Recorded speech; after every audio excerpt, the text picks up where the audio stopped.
Layoff headlines are everywhere, right? It feels like the sky is falling and every company is cutting jobs. But what if I told you that while some doors are closing, a whole lot of new ones are swinging wide open? The truth is, opportunities aren't shrinking, they're just moving.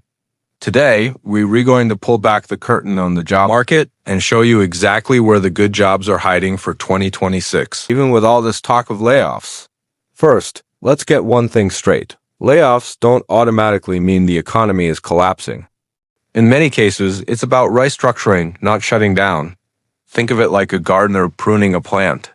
They trim the branches that aren't growing to help the healthier parts thrive. That's what companies are doing.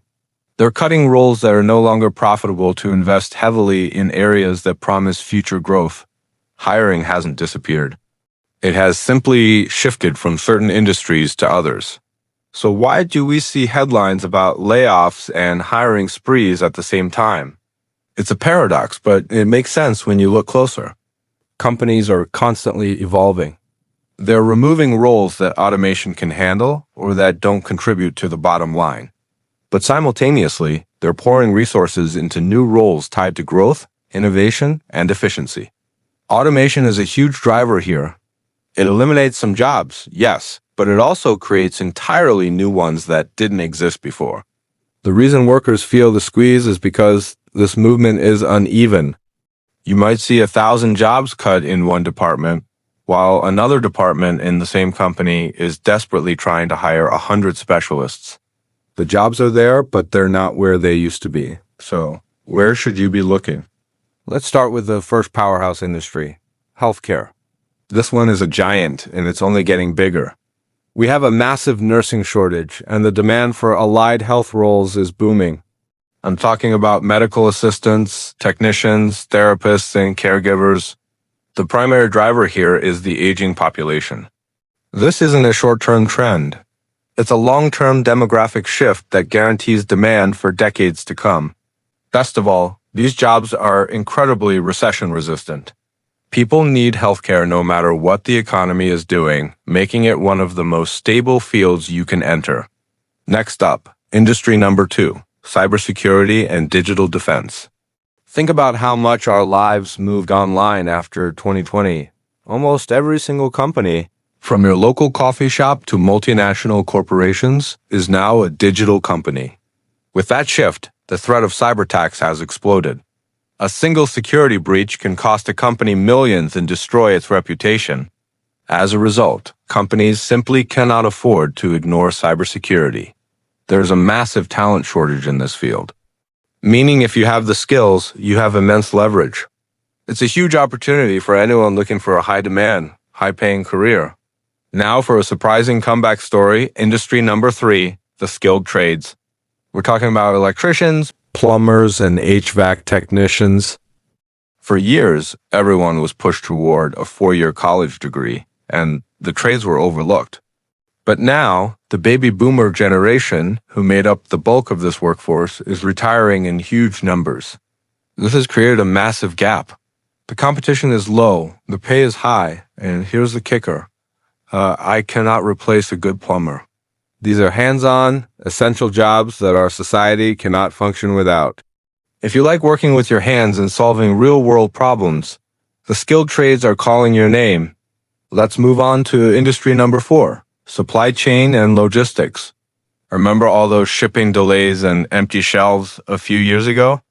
That chaos permanently changed how companies think about getting products from point A to point B. The rise of e-commerce isn't slowing down.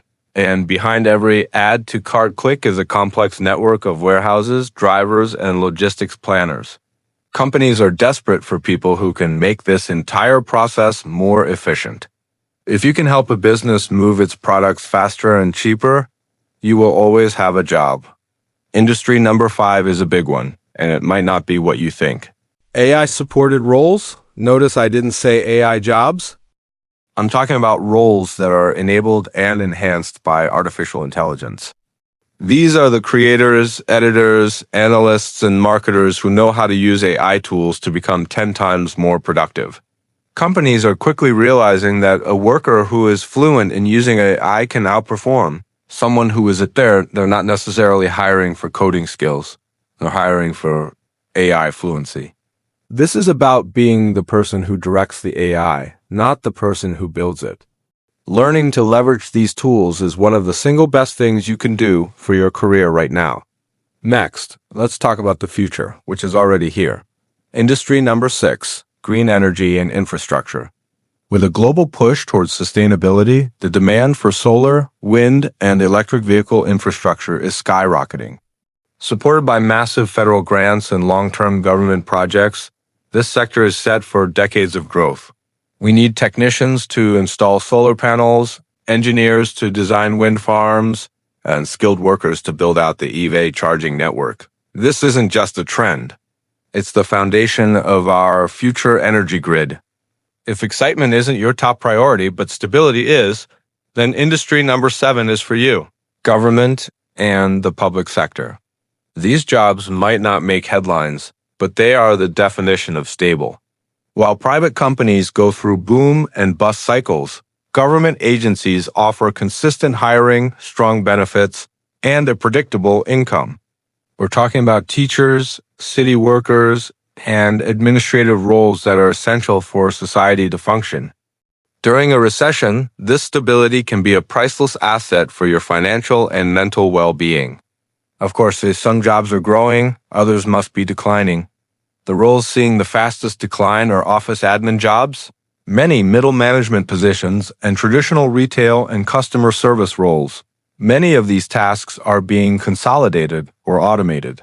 Redundant tech roles are also on the chopping block as companies streamline their operations. It's not that the people in these roles aren't valuable. It's that the nature of the work itself is changing. But with this decline comes the rise of entirely new job categories that barely existed 5 years ago. We're seeing demand for AI workflow managers who integrate AI into a company's daily operations. There are content and automation coordinators who manage both human creativity and automated systems. Remote operations roles are becoming more sophisticated. And we're even seeing jobs for data cleanliness and labeling, which is crucial for training effective AI models. Even virtual customer support is evolving. With human oversight of AI-driven interactions, the job market is innovating at lightning speed. So, how do you pivot into these growing fields? First, start learning how to use AI tools. You don't need to be a programmer, just get comfortable with them. Second, learn to repackage your past experience. Frame your skills in the language of the job you want, not the job you had. Focus on transferable skills like problem solving, project management, and communication, not just job titles. And finally, look at the big picture. Move toward industries with long-term demographic demand, like healthcare and green energy. The bottom line is this: layoffs don't mean opportunity is gone. They just mean the opportunities have moved. If you're feeling anxious about the job market, remember that knowledge is power. By understanding where the growth is happening, you can position yourself not just for survival, but for real stability and growth in 2025 and beyond. Thanks for watching. If you found this helpful, please hit that like button. And don't forget to subscribe for more insights on navigating your career.